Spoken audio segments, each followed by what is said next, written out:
Hi, I'm Josh Filomeno. And I'm Liza George. Coming up on Temple Update, Temple students attempt to fill this van with donated cans for the less fortunate. We'll tell you why.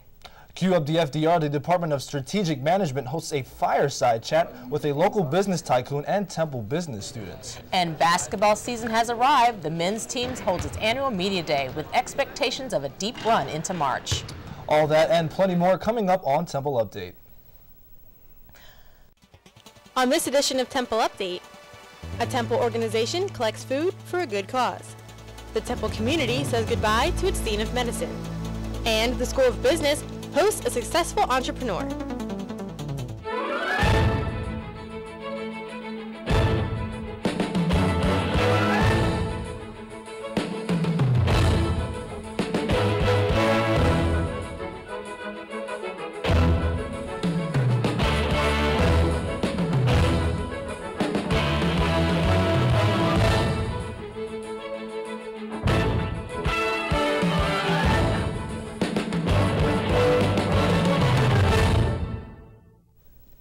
Hello and welcome to this edition of Temple Update. I'm Josh Filomeno. And I'm Liza George. We begin this edition of Temple Update with a letter from President Hart.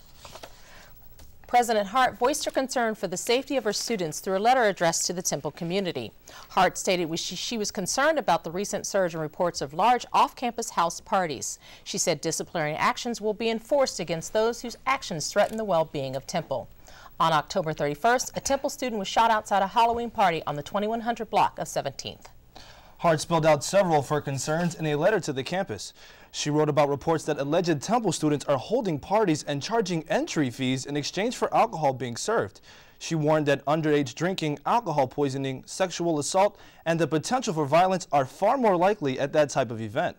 Hart said the university will implement a series of initiatives in an effort to address the problems. It's getting very close to the holidays, and a Temple organization is doing its part to make the season a little brighter for others. Updates Rachel Clooney has more. Help to fill this van up with cans. The Temple community supported local families in need this week at the Fill the Van with Cans food drive. Sodexo and Temple Dining Services host a fundraiser every year to benefit the community.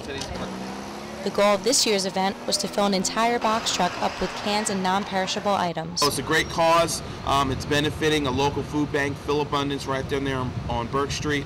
So once we get this filled up, we're going to take this box truck right on down there, pull up to their loading dock, and help them out a little bit, or as much as we can. In a recent Philadelphia Inquirer article, North Philadelphia was named one of the poorest districts in the United States.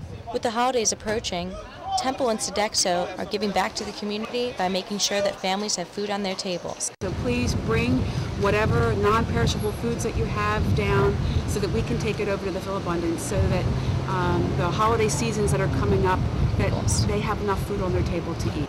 Students without cans could also contribute by making a donation and purchasing a can at the Student Center.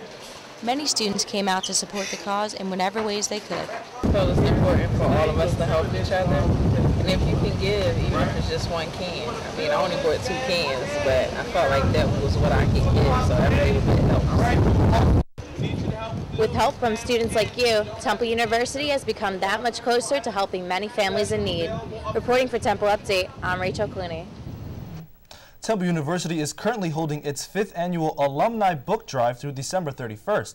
The proceeds benefit elementary schools near Temple's main campus. Anyone interested in donating can visit the TUAA Book Drive on Amazon.com. Last year's drive collected more than 1,500 books to build up school libraries and help teachers in the classroom. The OWL Ambassadors are hosting the 14th annual holiday campout for hunger on Temple's Ambler campus. The student organization is collecting non-perishable food items from now through November 30th. Temple will make this year's donation on December 1st. The food collected will benefit the local food bank, Fill Abundance. The Dean of Temple's College of Education is leaving the university after 7 years. C. Kent McGuire has decided to pursue a new career in Atlanta, Georgia. He will serve as the president and CEO of the Southern Education Foundation. McGuire will assist in the expansion of grant programs and research, which he hopes will improve the quality of education in the South. Temple expects a new dean to be named in the fall of 2011. Temple School of Medicine is also losing its dean. Dr. John Daly intends to step down from his position after 8 years. Under his watch, the curriculum for both medical and graduate schools have revised and more than 400 people have joined the faculty. Daly is expected to return to the faculty in the summer of 2012. Hassan Malik, a junior in Temple's College of Engineering, is trying to make Northeast Philadelphia greener. Malik is the founder of the Northeast Tree Trenders, a nonprofit community group devoted to restoring tree coverage in Northeast Philadelphia, where Malik was born and raised. Malik and his crew get out there once a year in the fall and the spring to help brighten up the city. Just 3 years since we started. Temple Faculty Senate hosted its monthly meeting to discuss important trends such as increased enrollment, growth in diversity, and high SAT scores of freshman applicants. Guests included President Ann Weaver Hart and Provost Richard Englert, and both participated in a Q&A during the meeting. The Faculty Senate will hold its last meeting of September on Thursday, December 9th. 24 Temple accounting majors pretend to be IRS agents in an exercise called Fox Project. The day-long simulation, which was led by 19 real agents, imitated a situation where agents pursued a terrorist financial case. The students investigated details involved in the case. The project was designed to put the students into a real-world simulation. Temple's Department of Strategic Management, hosted by Kimberly Levin in their series of fireside chats in Alter Hall. Levin is the creator of several multi-million-dollar tech companies based in Philadelphia. She spoke to a group of business students about her experiences in the professional world and her induction into the Philly 100 Hall of Fame. A reception and meet with greet was held after the chat. The U.S. University held another fireside chat in Alter Hall, this time with Please Touch Museum leader Nancy Cobb. Cobb led the museum for 20 years and was able to raise $88 million for its historical move to Fairmount Park. She discussed how big things happen while never losing focus on the region's children and the importance of having fun.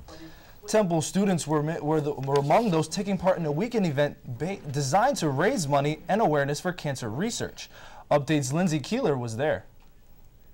Thousands of runners and walkers came out on a chilly morning to participate in the 5th annual National Brain Tumor Society's Race for Hope. Temple students ran in the event to pay tribute to people they know who are fighting the disease. It's great support. I'm running for my best friend and for her father, so it's just really great support to come out. This year's Race for Hope brought in over $750,000 that will be used towards brain tumor research. Among the people who participated in the event were brain cancer survivors, like Temple alumni Michael McCarthy, who says that events like these help get the word out to a larger group of individuals. Friends, and even from the Temple community, of which I'm also an alumni, class 2001. I just think it's important because people with brain tumors, you know, there's not too many of us out there, but when you have events like this, it really draws attention and awareness to such an important issue. Along with the actual race, other activities included a tribute to brain tumor survivors and a wall of hope, where people displayed memories of their loved ones battling the disease. Christina Knight says that the run is a way for people who are affected by brain tumors to come together and share their stories. This disease just doesn't get the awareness and the attention that it really needs to have, both in research and support. Temple University's involvement with the Race for Hope shows their continued commitment to making a difference in the Philadelphia community. Reporting for Temple Update, I'm Lindsay Keeler. Still to come on this edition of Temple Update, a new study shows texting late at night could be affecting your sleep patterns. And in sports, basketball season is upon us. The media got their first chance to hear from the team. Temple Update will be right back.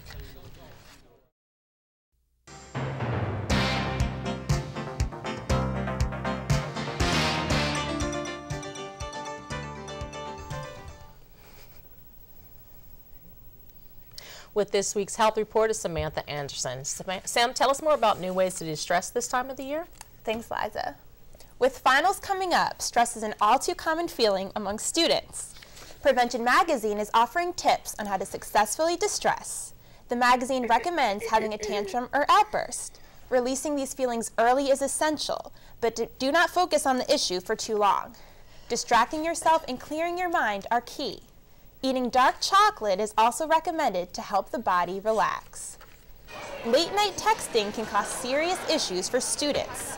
A study from JFK Medical Center found anxiety, depression, ADHD, and learning difficulties can result from sending those late night texts. Participants in the study sent and received between 30 and 100 messages every night. Other common symptoms found in the study included trouble getting to sleep and daytime fatigue. The drug Adderall is estimated to be incorrectly used by 1 in 5 college students. Some students believe the pills prescribed to treat ADHD help them stay up late and focus better. However, new research is showing just how dangerous illegal use of Adderall can be. The highly addictive drug affects the brain in the same way as cocaine. The pill can destroy brain receptors, trigger irreversible schizophrenia, and bipolar disorder. Most college students don't have enough time to eat right, but maybe that's not a bad thing. A professor of nutrition at Kansas State University lost 27 pounds on the Twinkie diet. Mark Hobb ate 1 Twinkie every 3 hours instead of meals to prove that pure calorie counting is what matters the most, not how nutritious the food is. After 2 months of eating 1,800 calories a day, Hobb reduced his body mass by almost 5%. And guys, who would have thought Twinkies could help you lose weight? Yeah, that would have been the last thing I would have thought of, a Twinkie. Thanks, Samantha. Though you may not think of horses when you think about Temple athletics, there is a group of students who consider riding much more than a sport. Updates Maggie Zhang has more. The club has probably been around for probably at least 20 years. It's gone on and off depending on the amount of students that there has been interested in the club. So sometimes it gets really big and then sometimes it gets really small. But it's definitely been the biggest in the last 3 years. We've had consistently over 25 members for 3 years. Temple competes against 9 different colleges, including Rider University, Arcadia University, Bucks County Community College, Delaware Valley College, Franklin and Marshall, Penn State Berks, Temple. The club is open to all. We have people who have been jumping their whole lives and who compete at high-level shows, and people who this is their first time on a horse, yeah. Fees are a large part of the club, and the equestrian club is no exception. Every semester you pay approximately $350 in dues, and that pays for 10 lessons throughout the semester, which is a fairly good price. Like every team, the equestrian club has its own traditions, and the girls enjoy the camaraderie it brings. It's an individual sport, so it's nice to have a team of people who all like to do the same thing. The team is definitely growing and becoming more of a family, so it's a great thing to do. You know, it's a good break from school once a week. You get to drive up here, and it's nice up here. You get out of the city for a little bit. For more information about Temple's Equestrian Club, please log on to temple.edu/campusrec. Reporting for Temple Update, I'm Maggie Zhang.